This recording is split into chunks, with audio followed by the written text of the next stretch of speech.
వరుస సర్వేలన్నీ ఆ పార్టీ విజయానికైతే సర్వేలు అనుకూలంగా వస్తున్నాయి. అసలు సర్వేలు ఏం చెప్తున్నాయి, సర్వేలు ఏ పార్టీకి అనుకూలంగా ఉన్నాయి? తాజాగా కూడా ఓటా వాయిస్ ఆఫ్ తెలంగాణ ఆంధ్ర ఓటా కూడా బీఆర్ఎస్ పార్టీకి అనుకూలంగా కొద్దిపాటి ఎడ్జ్తో, అంటే కాంగ్రెస్ మీద కొద్దిపాటి ఎడ్జ్తో ఓటర్ సర్వే కూడా బయటకు వచ్చింది. ఓటర్ సర్వే అధినేత కంబాలపల్లి కృష్ణ సీనియర్ జర్నలిస్ట్ మనతో పాటు ఉన్నారు. సార్ చెప్పండి, ఏంటి ఓటర్ సర్వే, ఎన్ని శాంపిల్స్తో చేశారు, ఎన్ని రోజులు పట్టింది, ఓటర్ సర్వే ఏం చెప్తుంది ఫైనల్గా? యాక్చువల్గా మేము గడిచిన 8 సంవత్సరాల నుంచి ఓటా పేరుతో సర్వే చేస్తున్నాము. మా యాక్యురసీ రేట్ కూడా 94% ఉంది. గడిచిన అసెంబ్లీ ఎన్నికలు కానీ, పార్లమెంట్ ఎన్నికలు కానీ, ఈవెన్ ఆంధ్రప్రదేశ్ ఎన్నికలు కానీ, ఈవెన్ దో ఇండివిజువల్ క్యాండిడేట్స్ పనిచేసినప్పుడు కూడా, ఈవెన్ మేము మూడ్ ఆఫ్ మునుగోడు నుంచి కూడా చెప్తూ వస్తున్నాము. ఏది చెప్పిందో అది అల్టిమేట్గా జరిగింది. సో ఇప్పుడు మేము నిన్నటి వరకు జూబ్లీ హిల్స్లో ఉప ఎన్నికల్లో మూడ్ ఆఫ్ జూబ్లీ హిల్స్ పేరు మీద అక్టోబర్ 30 నుంచి నవంబర్ 4 వరకు ఒక సర్వే చేసాము. ఆ సర్వేలో మేము తీసుకున్న శాంపుల్ సంఖ్య వచ్చేసి 1050 శాంపిల్స్ తీసుకున్నాము. ఇందులో జెంట్స్ 61%, లేడీస్ 39% తీసుకున్నాము. అట్లాగే 64% హిందువులు, 39% ముస్లిమ్స్, 4% క్రిస్టియన్స్తో కూడా ఈ సర్వే జరిగింది. సో ఓవరాల్గా చూసుకున్నప్పుడు జూబ్లీ హిల్స్లో అనేది ఒక పార్టీకి కేక్ వాక్ లాగైతే లేదు. అల్టిమేట్గా మాకు అర్థమైంది ఏంటంటే 6 రోజులు తిరిగిన తర్వాత ఈ పార్టీ సునాయాసంగా గెలిచిపోద్దని చెప్పే వాతావరణం అయితే జూబ్లీ హిల్స్లో లేదు. మీకు ఫిగర్స్ కనిపిస్తుండొచ్చు. బీఆర్ఎస్కి 48%, అట్లాగే కాంగ్రెస్కు 42%, మనకు రెండు పార్టీల మధ్య 6% అనేది గ్యాప్ కనపడుతుంది. అయితే ఉప ఎన్నికల లాంటి పరిస్థితుల్లో 6% అనేది పెద్ద మార్జిన్ కాదు. మీకు అబౌవ్ 10%, 12%, 15% వరకు మార్జిన్ ఉన్నప్పుడు మాత్రమే మీకు అది వన్ సైడ్ ఎన్నికలాగా కనపడుతుంది. ఇప్పుడున్న పరిస్థితుల్లో అయితే 42 to 48 మధ్యలో 6% కనుక ఇది స్వింగ్ ఎటైనా కావచ్చు. రేపు బీఆర్ఎస్ఏ 15,000-20,000తోనూ గెలవచ్చు, 5-10,000తో కాంగ్రెస్ కూడా గెలవచ్చు. ఇప్పుడుకున్న పరిస్థితి నిన్న సాయంత్రం 6 వరకు మేము సేకరించిన శాంపిల్స్లో లాక్ అయిన అంశం అయితే 42-48 మధ్యలో, అంటే 6% తేడాతో బీఆర్ఎస్ కొంచెం ఎడ్జ్లో కనిపిస్తుంది. ఎంతమంది శాంపిల్కి సంబంధించి ఎంతమంది పాల్గొన్నారు? బీజేపీ పార్టీ చెప్తుంది అసలు సిటీలో సర్వేలు నమ్మకూడదు, చాలా వరకు పబ్లిక్ మూడు సిటీలో చాలా డిఫరెంట్గా ఉంటుంది, రూరల్లో అయితే సర్వేలు ఎగ్జాక్ట్గా చెప్తాయి, బట్ సిటీలో అంత సీన్ ఉండదు సర్వేలకు సంబంధించి అంటూ బీజేపీ లీడర్స్ కూడా కామెంట్ చేస్తున్న పరిస్థితి. నాకు ఇక్కడ ఒక డౌట్, ఇక్కడ ముగ్గురు అభ్యర్థులతో పాటు ఇక్కడ హజారుద్దీన్ కూడా ఉన్నారు. అసలు దానికి సంబంధించి ఇక్కడ ముగ్గురు అయితే అభ్యర్థులు, మరి హజారుద్దీన్ కూడా మా టైటిల్లోనే మేము ఇంక్లూడ్ చేసిన అంశం ఏంటంటే ఇప్పటివరకు వచ్చిన సర్వేలు అన్నీ కూడా అజారుద్దీన్ మంత్రి కాకముందు జరిగిన సర్వేలు. మేము సర్వే స్టార్ట్ చేసే రోజే పేపర్లో వార్త ఏమొచ్చిందంటే అజారుద్దీన్కి మంత్రి పదవి ఇవ్వబోతున్నారనే వార్త వచ్చింది. సో మేము దిగటమే ఆ క్వశ్చన్ ఇమీడియట్గా ఇంక్లూడ్ చేసాం. అజారుద్దీన్కి మంత్రి పదవి ఇవ్వటం వల్ల మైనార్టీల్లో ఏమన్నా కాంగ్రెస్ పట్ల ఆదరణ పెరుగుతుందా లేదా అన్న విషయాన్ని మేము అడిగాం. ఎందుకంటే ఈరోజు అజారుద్దీన్కి మంత్రి పదవి ఎందుకు ఇచ్చారు? ముస్లిం ఓట్లను ఆకర్షించడానికి తప్ప ఇంకా వేరే ఏం లేదు కదా. ఆయనకి ఇవ్వదలుచుకుంటే ఏ రోజో మంత్రి పదవి ఇవ్వచ్చు. జూబ్లీహిల్స్ ఓడిపోయినప్పుడే ఆయన వెంటనే మైనార్టీ మంత్రి లేడు కనుక మంత్రి చేయొచ్చు, కానీ అలా చేయలేదు. ఇప్పుడు జూబ్లీహిల్స్ నామినేషన్లు అయిపోయి ప్రచారం జరిగేటప్పుడు మధ్యలో తీసుకొచ్చి ఆయనను మంత్రి చేశారు.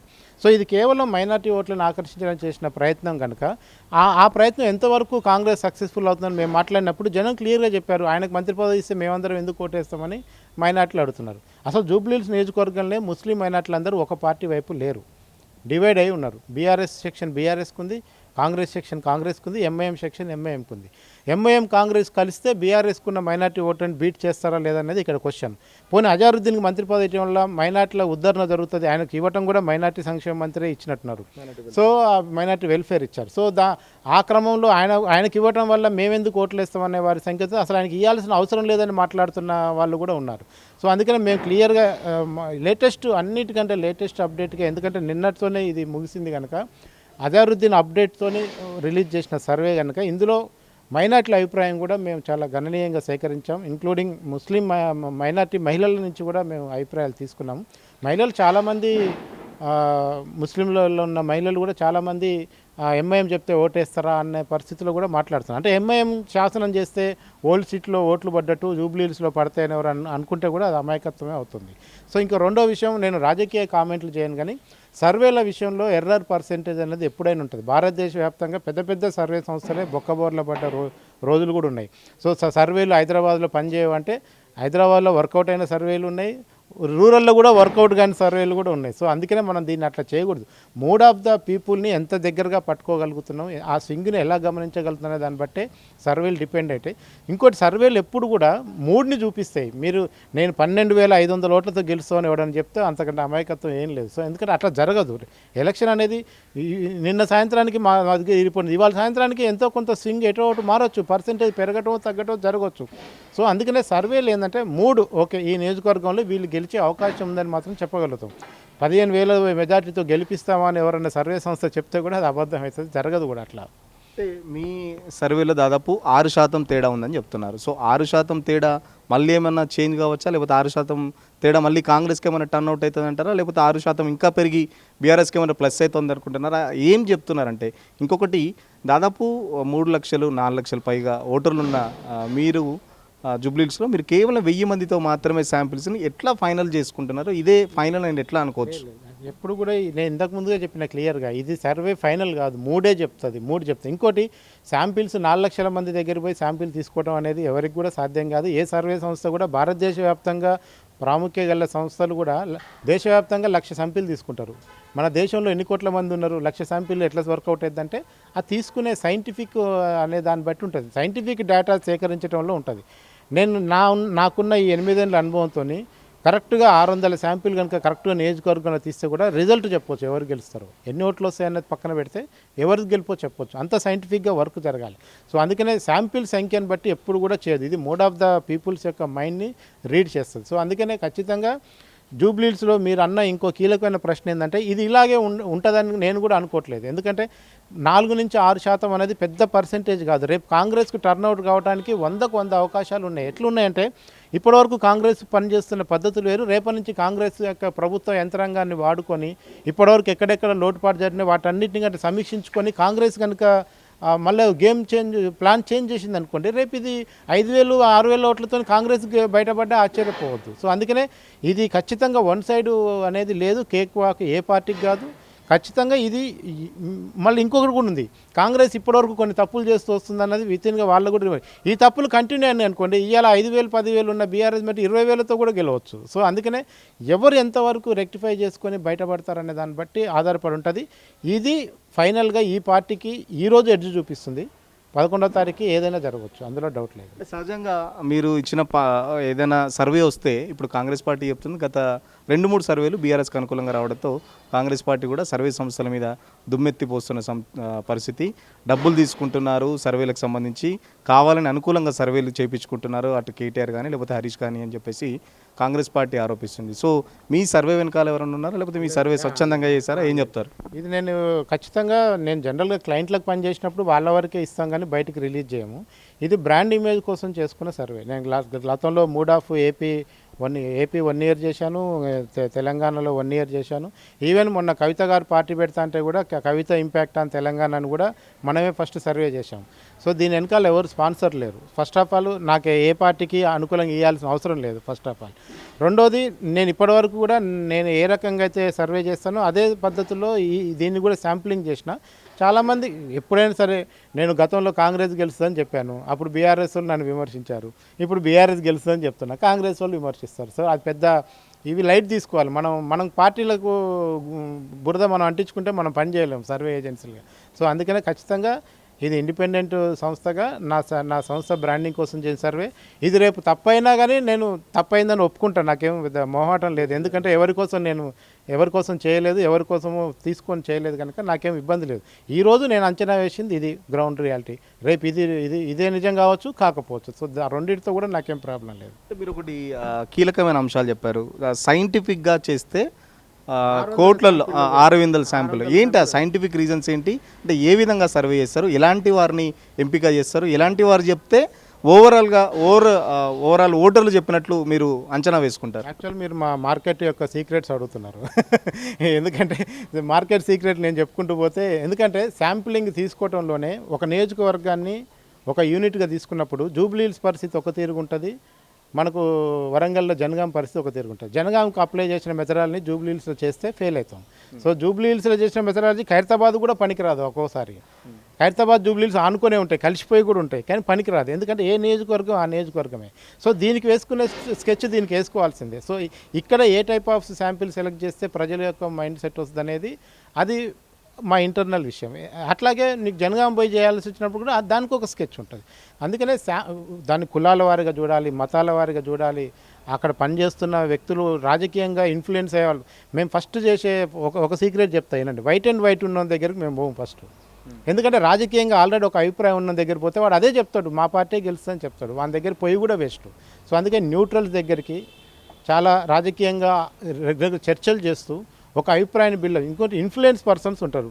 మీరు ఊర్లో పోయినా ఇప్పుడు ఒక టీ స్టాల్ ఉంది, ఆడిపోయి మీరు జూబ్లీస్ అనండి, ఒక నలుగురు ఇన్ఫ్లుయెన్సర్లు దొరుకుతారు మీకు. ఈసారి బీజేపీ గెలుస్తుంది, ఈసారి కాంగ్రెసే గెలుస్తుంది, ఆడుండా నవీన్ ఆడలేడా అని, ఇట్లా ఆ సునీత ఎప్పుడు కనపడదా అని, ఇట్లా వీళ్ళు అక్కడ ముగ్గురే 3 కామెంట్లు చేస్తారు, వీళ్ళందరూ ఇన్ఫ్లుయెన్సర్. సో అందుకనే ఖచ్చితంగా శాంప్లింగ్లో సైంటిఫిక్ మెథడాలజీ అనేది పాటించినప్పుడు శాంపుల్ అనేది మీకు నేను ఎందుకు ఆ విషయం చెప్పినంటే వేల శాంపిల్ తీస్తేనే రిజల్ట్ వస్తుంది అనే భ్రమలు అవసరం లేదు. సింపుల్ శాంప్లింగ్లో కూడా కరెక్ట్ రిజల్ట్ చెప్పడానికి అన్ని అవకాశాలు ఉన్నాయి. వరుసగా ఏ సర్వే చూసినా బీఆర్ఎస్కు అనుకూలంగా వస్తున్న పరిస్థితి, కాంగ్రెస్ పార్టీ ఆల్రెడీ దుమ్మెత్తి పోస్తున్న పరిస్థితి. ఈ సర్వేలన్నీ మళ్ళీ ఇప్పుడున్న పరిస్థితుల బట్టి మీరు కూడా దాదాపు 6% ఎడ్జ్ ఉంది బీఆర్ఎస్కి అని చెప్తున్నారు. మళ్ళీ చేంజ్ అవ్వచ్చు, చేంజ్ కాకపోవచ్చు అని కూడా చెప్తున్నారు. ఒక జర్నలిస్ట్గా, సీనియర్ జర్నలిస్ట్గా ఇప్పుడున్న పరిస్థితిలో సర్వే పక్కన పెడితే ఎలక్షన్ ప్రచారం కానీ, రేవంత్ రెడ్డి కామెంట్స్ కానీ, లేకపోతే కేటీఆర్ ప్రచారం చూస్తుంటే ఓవరాల్గా ఏ పార్టీకి ఎడ్జ్ ఉంటుందని చెప్పేసి చెప్తున్నారు. ఇక్కడ 2 విషయాలు ఓపెన్గా కనపడుతున్నాయి. ఒకటి, బీఆర్ఎస్కు ఉన్న పాజిటివ్ పాయింట్లు ఏంటంటే క్యాండిడేట్ ముందుగా డిసైడ్ కావటం. ఎందుకంటే ఆల్రెడీ ఆ కుటుంబం నుంచే ఇస్తామని ఎప్పుడో ప్రకటించారు కనుక, చనిపోయిన తర్వాత దినాల రోజే చెప్పారు కనుక ఫస్ట్ క్యాండిడేట్ పాజిటివ్ అయిపోయింది అక్కడ. రెండోది, బీఆర్ఎస్కు ఉన్న సోషల్ మీడియా టీం స్ట్రాంగ్గా ఉంది. మూడోది, బీఆర్ఎస్కి కేటీఆర్ అనే నాయకుడు ఉన్నాడు, నియోజకవర్గం మొత్తాన్ని ఓన్ చేసుకుని పనిచేస్తుంది. ఇదే మీరు రివర్స్లో చూస్తే కాంగ్రెస్కి క్యాండిడేట్ని సెలెక్ట్ చేసుకోవడం లేట్ అయింది, బీజేపీకి ఇంకా లేట్ అయింది. ఆ రకంగా చెప్తే కాంగ్రెస్లో ఒక మంత్రుల్ని, ఒక 6గురిని ఒక దగ్గర కూర్చోబెట్టి పని చేయించాలి, సమన్వయ లోపం. కాంగ్రెస్ సోషల్ మీడియా బీఆర్ఎస్కి కౌంటర్ ఇవ్వలేకపోతుంది. మేము గమనించిన అంశాలు, జనం కూడా మాకు చెప్తున్న అంశాలు. అరే బీఆర్ఎస్ 10 ఏళ్లలో ఎన్నో తప్పులు చేసింది, వాటిని ఎవరు చెప్పరేంది కాంగ్రెస్ వాళ్ళు అంటారు. ఇవాళ కేటీఆర్ గారు ఏం చేస్తూ రేవంత్ రెడ్డి ఇచ్చిన హామీలన్నీ సినిమా పెట్టి చూపిస్తున్నాడు. అక్కడే కనపడుతుంది, ఇందులో సీక్రెట్ ఏముంది, ఓపెన్గానే బీఆర్ఎస్ యొక్క పాజిటివ్ అంశాలు మనకు కనపడుతున్నాయి. సో ఇదంతా ఏమైందంటే ఒక బిల్డప్ అవుతుంది. ఇప్పుడు మనకి ఏదంటే ఫస్ట్ ఏమన్నారు, జూబ్లీహిల్స్లో ఎన్నికల్లో ఎప్పుడైతే నవీన్ టికెట్ వచ్చిందో, ఇంకా నవీన్కి కాంగ్రెస్ టికెట్ వస్తే ఇక నవీన్ తప్ప ఇంకా ఆడెవడు గెలవడని చెప్పి. అన్నిటికంటే ముఖ్యమైన ఈరోజు నవీన్ కనుక కాంగ్రెస్ ఇంత కాంపిటీషన్ ఉంది, అదే నవీన్ కాకుండా ఎల్ఏకో పుల్ల ఎక్కిస్తే అసలు కాంపిటీషన్ కూడా ఉండకపోయేది. సో అందుకనే మనం బయట నుంచి పర్సెప్షన్లో చూసినప్పుడు కూడా అయితే ఇక్కడ ఒక లాజిక్ ఉంది. జనరల్గా బై ఎలక్షన్లు అధికార పార్టీకి అనుకూలంగా జరుగుతాయి. సో ఈ రోజు కూడా నేను దాన్ని నమ్ముతున్నాను. ఈ పరిస్థితులు కూడా నేను ఇవాళ బీఆర్ఎస్కి 6% తేడా ఇచ్చిన తర్వాత కూడా నేను చెప్తుంది ఏంటంటే, కాంగ్రెస్ కనుక అధికార పక్షమైన అడ్వాంటేజ్ని కనుక వాడితే ఖచ్చితంగా కాంగ్రెస్ వైపు రిజల్ట్ టర్న్ కావడానికి కూడా అవకాశం ఉంది. ఇక్కడ ఫైనల్గా చెప్పండి, చాలా కీలక అంశాలు అయితే మీ సర్వేలో వెల్లడించారు. 2-3 కీలక అంశాలు మాతో షేర్ చేసుకోండి. సర్వే సంబంధించి ఎలాంటి కీలక అంశాలు మీతో ఓటర్లు పంచుకునే ప్రయత్నం చేశారు, అవి కొంచెం చెప్పండి. ఒకటి రేవంత్ రెడ్డి పరిపాలన మీద వ్యతిరేకత ఉంది, అది జూబ్లీహిల్స్లో కూడా కనపడుతుంది. ఎందుకంటే సంక్షేమ పథకాలు 6 గ్యారెంటీల్లో కొన్ని అమలయ్యాయి, కొన్ని కాలేదు, కొన్ని స్టార్ట్ అయ్యాయి, కొన్ని స్టార్ట్ కాలేదు. ఈవెన్ దో మేజర్గా ఆటో డ్రైవర్లందరూ కూడా కార్మిక రంగం వైపు నుంచి కాంగ్రెస్ పట్ల కొంచెం వ్యతిరేకతతో ఉన్నారు. సో బీఆర్ఎస్ మీద ఉన్న విమర్శ ఏంటంటే, మరి గడిచిన 3 ఏళ్ళ నుంచి 3 సార్లు కూడా గోపీనాథ్ ఎమ్మెల్యే ఉన్నాడు కదా, మరి ఈ నియోజకవర్గం ఇట్లెందుకు ఉంది, మరి ఇలా బీఆర్ఎస్ వచ్చి విమర్శలు చేస్తుందని అంటున్నారు. ఎందుకంటే వాళ్ళు ఎంత విమర్శిస్తే వాళ్ళకి వెనుకకు చూపిస్తుంది, గడిచిన 10 ఏళ్ళు వాళ్ళే అధికారం ఉన్నారు కనుక. సో అందుకనే జనం విషయంలో 2 రకాలుగా చెప్తున్నారు.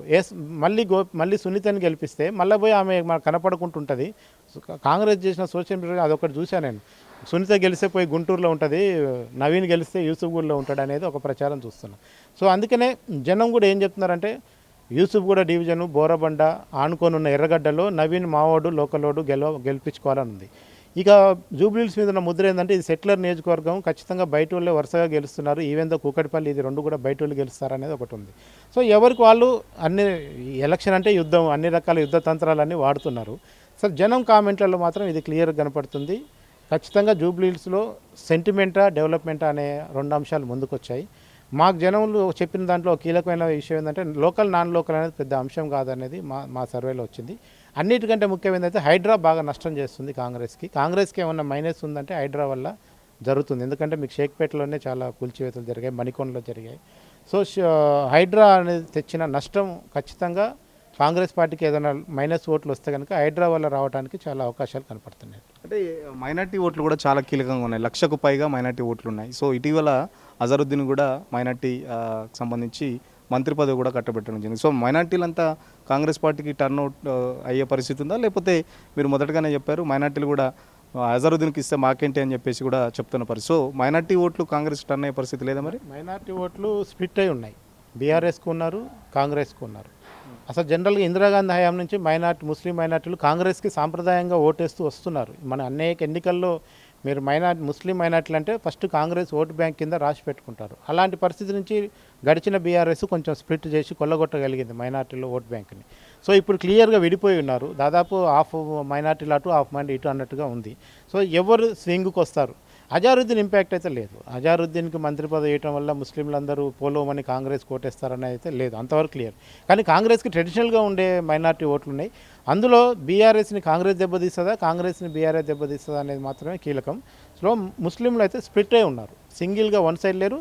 ఎంఐఎం చెప్తే వినటానికి కూడా సిద్ధంగా లేరు. బాగా చదువుకున్న మేధావులు ముస్లింలలో కూడా మంచి డిబేట్ చేస్తున్నారు. అరే ఎంఐఎం చెప్తే మేము ఎందుకు వేస్తామండి, అట్లా వేయము, మాకు కూడా ఉంటుంది కదా, ఎవరేం పని చేస్తున్నారు, బీఆర్ఎస్ ఏం చేసిందో, ఎంఐఎం ఉన్న ఓల్డ్ సిటీ ఎలా ఉందో చూశారు కదా, మమ్మల్ని కూడా అట్లా ఉండమంటారా అని ఇట్లా డిబేట్ చేస్తున్న వాళ్ళు కూడా ఉన్నారు మాతోనే.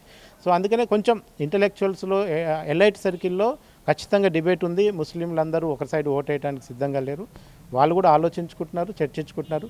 వాళ్ళని నా మంత్రి పదవి ఆకర్షిస్తలేదు, నా బీఆర్ఎస్ ఆకర్షించలేకపోతుంది, రెండు రకాలుగా ఉన్నారు. బీఆర్ఎస్కు సాలిడ్గా ఒక మైనార్టీ ఫస్ట్ నుంచి కూడా ఒక సపోర్ట్ ఉంది, అది కంటిన్యూ అవుతుంది, అందులో ఏం స్ప్లిట్ రాలేదు. ఖచ్చితంగా ఈ 2 ఏళ్ల పాలనకు సంబంధించి ప్రజలైతే చాలా వ్యతిరేకతతో ఉన్నారు. మా సర్వేలో కూడా చాలా వరకు అదే తేలింది. సో బీఆర్ఎస్ పార్టీకి సంబంధించి చాలా ప్లస్లు అయితే ఉన్నాయి, అటు కేటీఆర్ కానీ సోషల్ మీడియా కానీ.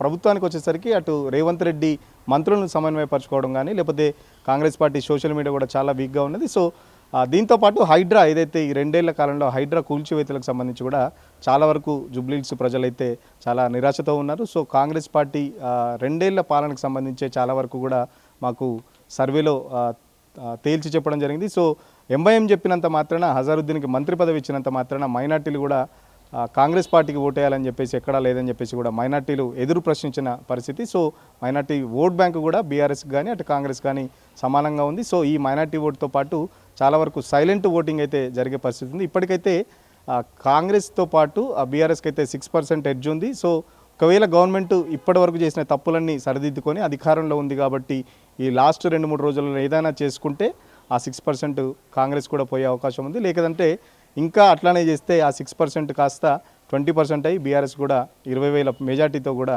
బీఆర్ఎస్ పార్టీ వినే అవకాశం ఉందని చెప్పేసి ఓటర్ సర్వే కంబాలపల్లి కృష్ణ చెప్తున్న పరిస్థితి. ఇప్పుడు జర్నలిస్ట్ సతీష్తో సురేష్, తొలి వెలుగు కోసం. అసలైన తొలి వెలుగు. ఫాలో వాట్సాప్ @తొలి వెలుగు అఫీషియల్.